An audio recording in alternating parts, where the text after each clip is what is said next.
right off the bat to thank the audience. It's nice to actually have some real give and take in at these sorts of events. And it's Christina Green, one of our seniors. Hello, I'm Christina. I was just introduced.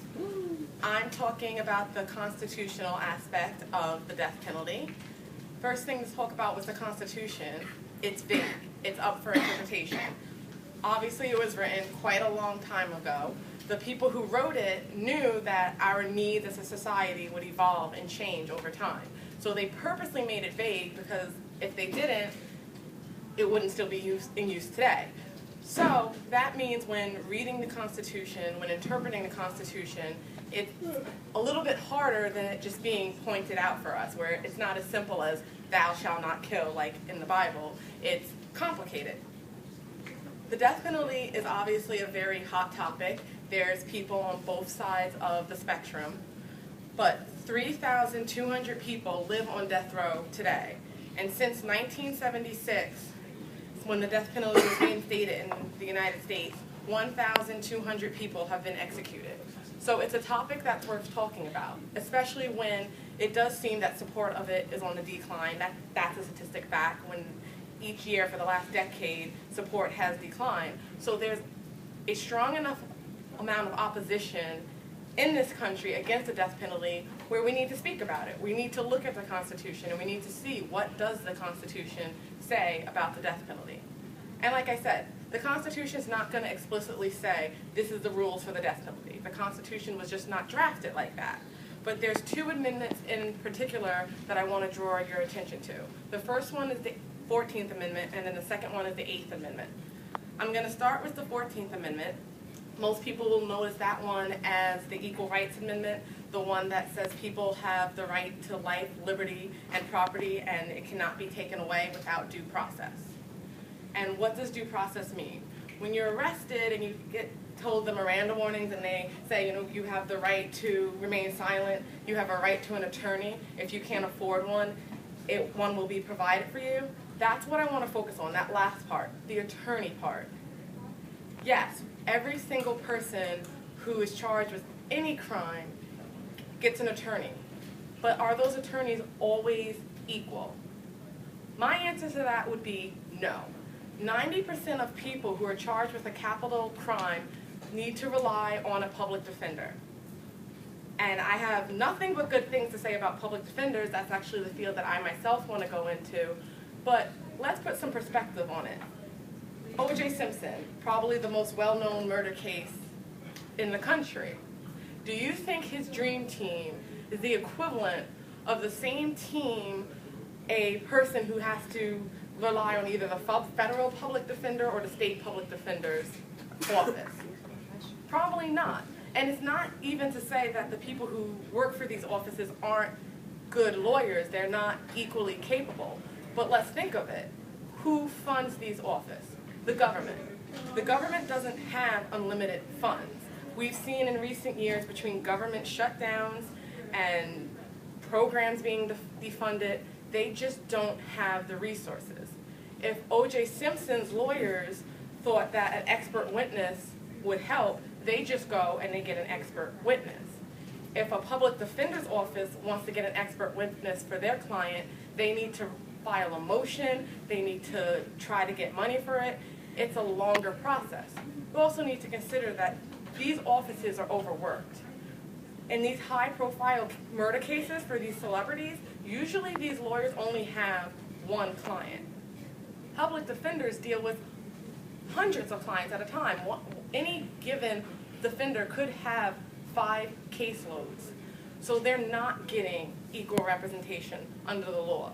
It's taking away their due process, and it's violating the 14th Amendment. Another part I want to talk about, and this might be a little bit uncomfortable to talk about, but the race issue, the minority issue. The fact of the matter is the death penalty is not equal among the races. You are more likely to get the death penalty if you are of a minority status. And I'm going to share statistics to back it up because I don't want to just make a statement like that. I want to actually give you guys the numbers and you can make what you want of it. African Americans make up 12% of the United States population, but 42% of those on death row are black. So that's 12% of the population being black, but then making up nearly half the people on death row. 80% of the murders that have gotten the capital punishment have been on white victims. But 50% of murder victims are African Americans. Again, it's another kind of not equal statistic.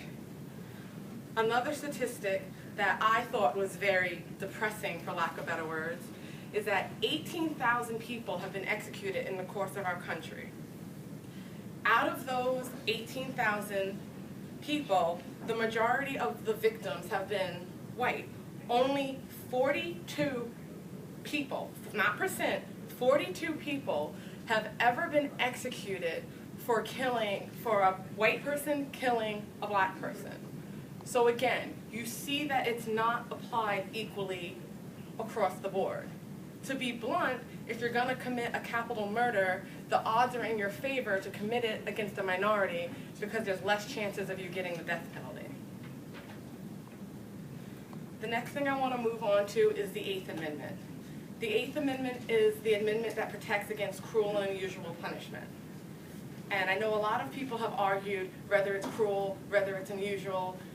You can maybe make a good case about the death penalty in and out of itself not being cruel and unusual, but the fact of the matter is there's been plenty of cases where it has been cruel and unusual. Botched executions are commonplaces. In fact, that's why a lot of states have a stay on execution right now, because there's been a lot of controversy with the lethal injection.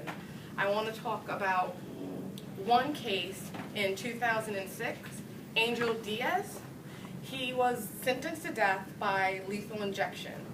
The executioner put the needle into his vein. Well, it was supposed to go into his vein.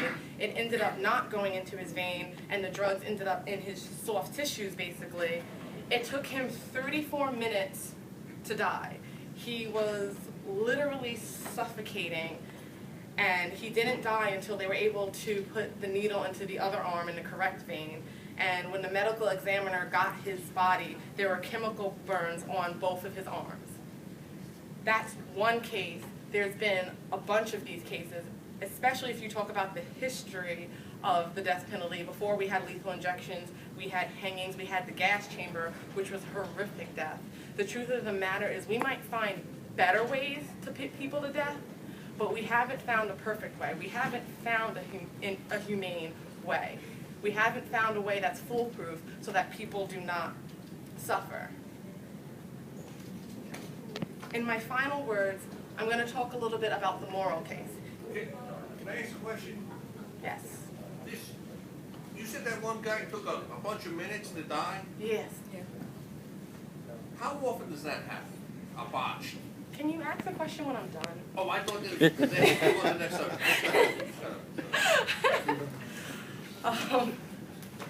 In my final words, I'm going to talk a little bit about the moral aspect. I wanted to lead with the legal aspect because when you make these arguments, you do need to come from a place of precedence. You can't just lead your heart all over the place.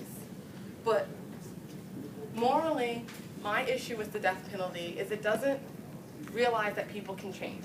Yes, some people have done very horrific things, and they deserve to be punished for that.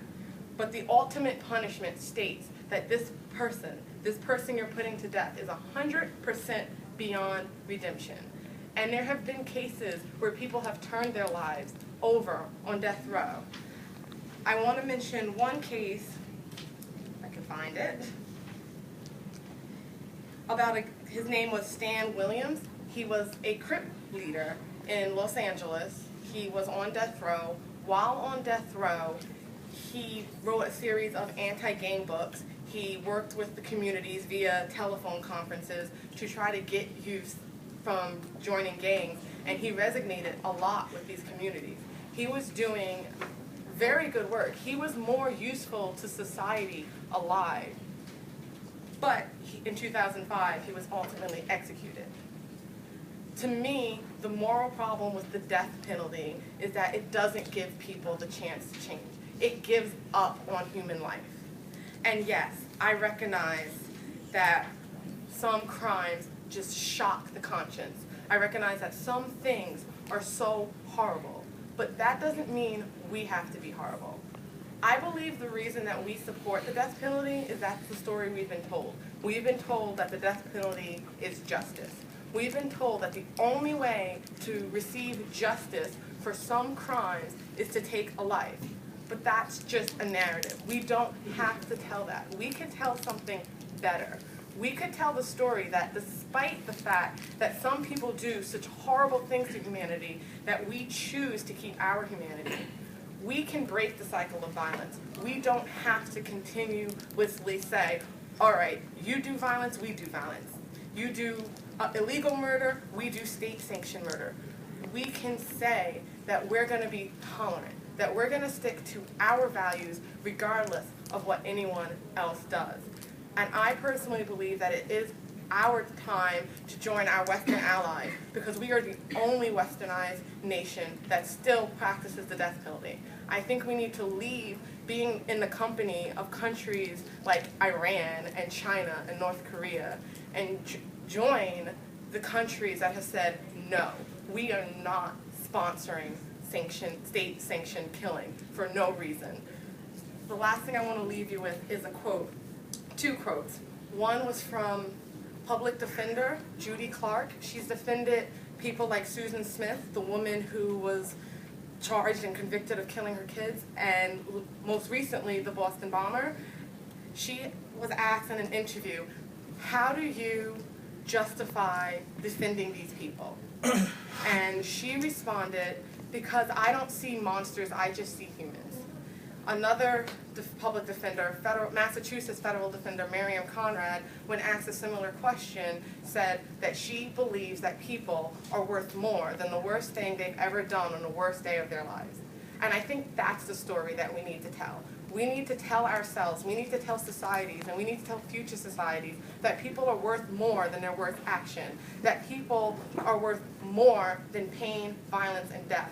And no matter what someone does, we ourselves will choose to err on the side of humanity. We will choose life over death.